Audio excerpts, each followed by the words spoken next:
श्रीमद् भगवत गीता सांख्य योग। संजय बोले, उस प्रकार करुणा से व्याप्त और आंसुओं से पूर्ण तथा व्याकुल नेत्रों वाले शोक युक्त उन अर्जुन के प्रति भगवान मधुसूदन ने यह वचन कहा।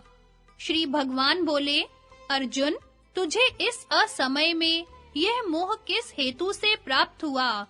क्योंकि न तो यह श्रेष्ठ पुरुषों द्वारा आचरित है, न स्वर्ग को देने वाला है और न कीर्ति को करने वाला ही है। इसलिए अर्जुन, नपुंसकता को मत प्राप्त हो, तुझमें यह उचित नहीं जान पड़ती। परंतप हृदय की तुच्छ दुर्बलता को त्याग कर युद्ध के लिए खड़ा हो जा।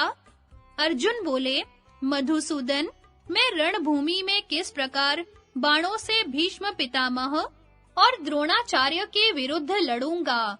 क्योंकि अरिसूदन वे दोनों ही पूजनीय हैं। इसलिए इन महानुभाव गुरुजनों को न मारकर मैं इस लोक में भिक्षा का अन्न भी खाना कल्याणकारक समझता हूँ। क्योंकि गुरुजनों को मारकर भी इस लोक में रुधिर से सने हुए अर्थ और काम रूप भोगों को ही तो भोगूंगा। हम यह भी नहीं जानते कि हमारे लिए युद्ध करना और न करना इन दोनों में से कौन सा श्रेष्ठ है, अथवा यह भी नहीं जानते कि उन्हें हम जीतेंगे या हमको वे जीतेंगे, और जिनको मारकर हम जीना भी नहीं चाहते, वे ही हमारे आत्मीय धृतराष्ट्र के पुत्र हमारे मुकाबले में खड़े हैं। इसलिए कायरता रूप दोष से उपहत हुए स्वभाव वाला तथा धर्म के विषय में मोहित चित्त हुआ मैं आपसे पूछता हूँ कि जो साधन निश्चय ही कल्याणकारक हो, वह मेरे लिए कहिए। क्योंकि मैं आपका शिष्य हूँ, इसलिए आपके शरण हुए मुझको शिक्षा दीजिए। क्योंकि भूमि में निष्कंटक धन धान्य संपन्न राज्य को और देवताओं के स्वामी पने को प्राप्त होकर भी मैं उस उपाय को नहीं देखता हूँ जो मेरी इंद्रियों के सुखाने वाले शोक को दूर कर सके। संजय बोले, राजन, निद्रा को जीतने वाले अर्जुन अंतर्यामी श्री कृष्ण महाराज के प्रति इस प्रकार कहकर फिर श्री गोविंद भगवान से युद्ध नहीं करूंगा, यह स्पष्ट कहकर चुप हो गए। भरतवंशी धृतराष्ट्र, अंतर्यामी श्री कृष्ण महाराज दोनों सेनाओं के बीच में शोक करते हुए उन अर्जुन को हंसते हुए से यह वचन बोले। श्री भगवान बोले, अर्जुन, तू न शोक करने योग्य मनुष्यों के लिए शोक करता है और पंडितों के से वचनों को कहता है, परंतु जिनके प्राण चले गए हैं उनके लिए और जिनके प्राण नहीं गए हैं उनके लिए भी पंडित जन शोक नहीं करते। न तो ऐसा ही है कि मैं किसी काल में नहीं था या तू नहीं था अथवा ये राजा लोग नहीं थे, और न ऐसा ही है कि इससे आगे हम सब नहीं रहेंगे। जैसे जीवात्मा की इस देह में बालकपन, जवानी और वृद्धावस्था होती है, वैसे ही अन्य शरीर की प्राप्ति होती है। उस विषय में धीर पुरुष मोहित नहीं होता। कुंती पुत्र, सर्दी, गर्मी और सुख दुख को देने वाले इंद्रिय और विषयों के संयोग तो उत्पत्ति विनाशशील और अनित्य है। इसलिए भारत, उनको तू सहन कर, क्योंकि पुरुष श्रेष्ठ दुख सुख को समान समझने वाले जिस धीर पुरुष को ये इंद्रिय और विषयों के संयोग व्याकुल नहीं करते, वह मोक्ष के योग्य होता है। असत वस्तु की तो सत्ता नहीं है और सत का अभाव नहीं है। इस प्रकार इन दोनों का ही तत्व ज्ञानी पुरुषों द्वारा देखा गया है। नाश रहित तो तू उसको जान जिससे यह संपूर्ण जगत दृश्य वर्ग व्याप्त है। इस अविनाशी का विनाश करने में कोई भी समर्थ नहीं है। इस नाश रहित, अप्रमेय, नित्य स्वरूप जीवात्मा के ये सब शरीर नाशवान कहे गए हैं। इसलिए भरतवंशी अर्जुन, तू युद्ध कर। जो इस आत्मा को मारने वाला समझता है तथा जो इसको मरा मानता है, वे दोनों ही नहीं जानते, क्योंकि यह आत्मा वास्तव में न तो किसी को मारता है और न किसी के द्वारा मारा जाता है। यह आत्मा किसी काल में भी न तो जन्मता है और न मरता ही है, तथा न यह उत्पन्न होकर फिर होने वाला ही है, क्योंकि यह अजन्मा, नित्य, सनातन और पुरातन है। शरीर के मारे जाने पर भी यह नहीं मारा जाता।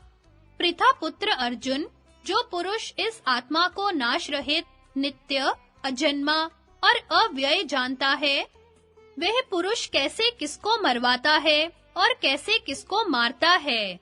जैसे मनुष्य पुराने वस्त्रों को त्याग कर दूसरे नए वस्त्रों को ग्रहण करता है, वैसे ही जीवात्मा पुराने शरीरों को त्याग कर दूसरे नए शरीरों को प्राप्त होता है। इस आत्मा को शस्त्र नहीं काट सकते, इसको आग नहीं जला सकती, इसको जल नहीं गला सकता और वायु नहीं सुखा सकता, क्योंकि यह आत्मा अछेद्य है। यह आत्मा अदाह्य, अक्लेद्य और निसंदेह अशोष्य है, तथा यह आत्मा नित्य, सर्वव्यापी, अचल, स्थिर रहने वाला और सनातन है। यह आत्मा अव्यक्त है, यह आत्मा अचिंत्य है और यह आत्मा विकार रहित कहा जाता है। इससे अर्जुन, इस आत्मा को उपयुक्त प्रकार से जानकर तू शोक करने के योग्य नहीं है, और यदि तू इस आत्मा को सदा जन्मने वाला तथा सदा मरने वाला मानता है, तो भी महाबाहो, तू इस प्रकार शोक करने के योग्य नहीं है, क्योंकि इस मान्यता के अनुसार जन्मे हुए की मृत्यु निश्चित है और मरे हुए का जन्म निश्चित है। इससे भी इस बिना उपाय वाले विषय में तू शोक करने के योग्य नहीं है। अर्जुन, संपूर्ण प्राणी जन्म से पहले अप्रकट थे और मरने के बाद भी अप्रकट हो जाने वाले हैं। केवल बीच में ही प्रकट है, फिर ऐसी स्थिति में क्या शोक करना है? कोई एक महापुरुष ही इस आत्मा को आश्चर्य की भांति देखता है, और वैसे ही दूसरा कोई महापुरुष ही इसके तत्व का आश्चर्य की भांति वर्णन करता है, तथा दूसरा कोई अधिकारी पुरुष ही इसे आश्चर्य की भांति सुनता है, और कोई-कोई तो सुनकर भी इसको नहीं जानता। अर्जुन, यह आत्मा सबके शरीरों में सदा ही अवध्य है, इसलिए संपूर्ण प्राणियों के लिए तू शोक करने के योग्य नहीं है, तथा अपने धर्म को देखकर भी तू भय करने योग्य नहीं है, क्योंकि क्षत्रिय के लिए धर्मयुक्त युद्ध से बढ़कर दूसरा कोई कल्याणकारी कर्तव्य नहीं है। पार्थ, अपने आप प्राप्त हुए और खुले हुए स्वर्ग के द्वार रूप इस प्रकार के युद्ध को भाग्यवान क्षत्रिय लोग ही पाते हैं, और यदि तू इस धर्मयुक्त युद्ध को नहीं करेगा, तो स्वधर्म और कीर्ति को खोकर पाप को प्राप्त होगा, तथा सब लोग तेरी बहुत काल तक रहने वाली अपकीर्ति का भी कथन करेंगे, और माननीय पुरुषों के लिए अपकीर्ति मरण से भी बढ़कर है, और जिनकी दृष्टि में तू पहले बहुत सम्मानित होकर अब लघुता को प्राप्त होगा, वे महारथी लोग तुझे भय के कारण युद्ध से विरत हुआ मानेंगे, और तेरे वैरी लोग तेरे सामर्थ्य की निंदा करते हुए तुझे बहुत से न कहने योग्य वचन कहेंगे। उससे अधिक दुख और क्या होगा? या तो तू युद्ध में मारा जाकर स्वर्ग को प्राप्त होगा, अथवा संग्राम में जीतकर पृथ्वी का राज्य भोगेगा।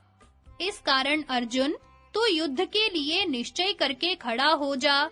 जय पराजय, लाभ हानि और सुख दुख समान समझकर उसके बाद युद्ध के लिए तैयार हो जा।